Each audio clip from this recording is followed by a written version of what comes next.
आने दो, कर्म अवश्य में भोक्तव्यम, तुम्हें भोगाएगा, रो नहीं पाओगे, रो नहीं पाओगे। यहां जो आप कर्म कर रहे हैं वो आपको भोगने पड़ेंगे, अच्छे या बुरे। बिना भोग के ये नष्ट नहीं होते। एकमात्र उपाय है, जैसे आपको वकीलों के द्वारा प्रमाणित कर दिया गया कि यहां के वकील है चित्रगुप्त,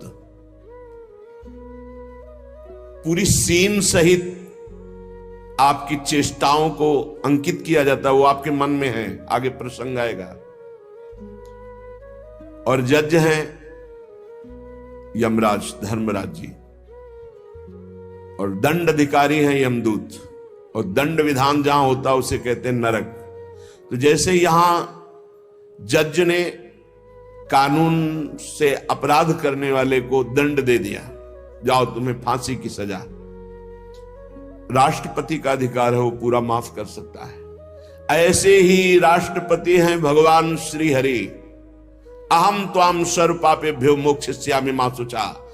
अगर शुभ अशुभ कर्मों से बचना चाहते हो तो एकमात्र उपाय भगवान की शरण में होकर नाम जप करो, अन्यथा अवश्यमेव भोक्तव्यम कृतम कर्म शुभाशुभम।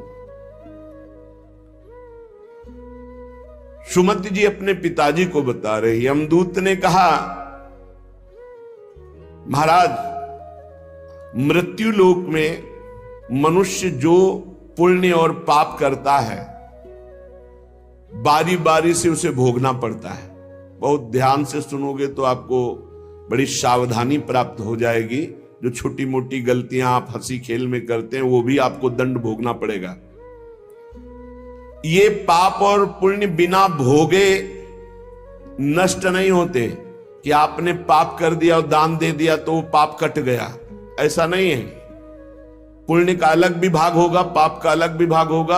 अगर काट सकते हैं तो सिर्फ भगवान काट सकते हैं, भगवान का भजन काट सकता है, दूसरा नहीं।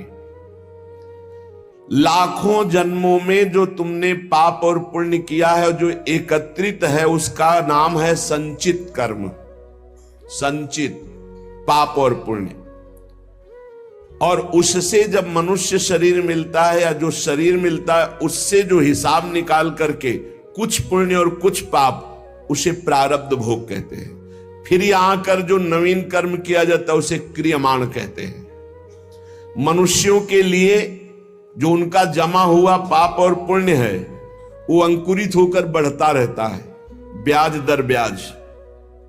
बहुत दुर्गति होती है, इसीलिए बहुत जन्म हम भोगे तो भी अपने संचित कर्म को नहीं भोग सकते।